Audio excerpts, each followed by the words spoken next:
Okay, folks, there's a quick review of the Iron Man figure that was produced by Hasbro as a part of the Marvel Legends Infinite Series Guardians of the Galaxy line of 6-inch scale action figures. This figure also came with a piece for the group Build-A-Figure that I'll show later on in the review. Okay, Iron Man was one of two figures in the Guardians of the Galaxy lineup that didn't have a Guardians of the Galaxy logo on his packaging. The other figure was Nova, and I'll be reviewing him in a future video. Okay, the articulation joints were quite numerous on this figure. Iron Man has articulation in the head, shoulders, the elbows, the wrists, the hips, and the knees. There's an additional articulation joint just below the shoulder and hip area, and the knees are double jointed.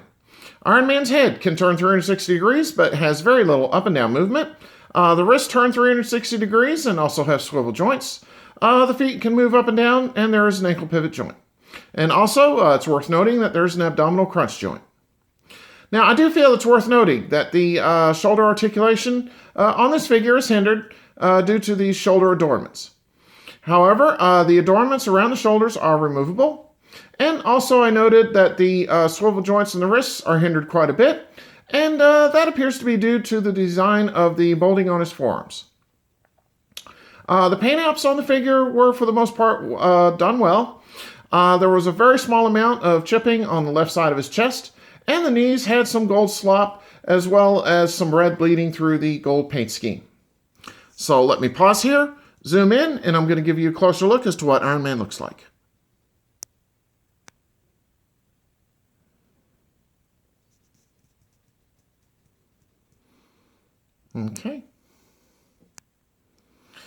Okay, Iron Man had no other accessories included in the package, but as I said, he did come with a piece for the group Build-A-Figure, so let me take a break here and I'm going to show you what that looks like. And here's the piece for the group Build-A-Figure that was included in the package. As you can see, this is Groot's right leg. Okay, what I'm going to do now is a quick 360 of this Iron Man figure for you, and let you see what he looks like from all sides. So here he is from the front. Okay, here's Iron Man from the left-hand side. Okay, here's Iron Man from the rear. Here is Iron Man from the right-hand side. And finally, here we are once again facing forward. So overall, you know what? I have to say that this figure is just okay. It's got an interesting coloring scheme on it, and there are plenty of articulation joints. But you know what? At the end of the day, it's just another Iron Man figure. So therefore, I'd have to say that this figure, it gets a solidly good recommendation from me. I think this figure is best suited for those who are diehard Iron Man fans or Guardians of the Galaxy comic book fans.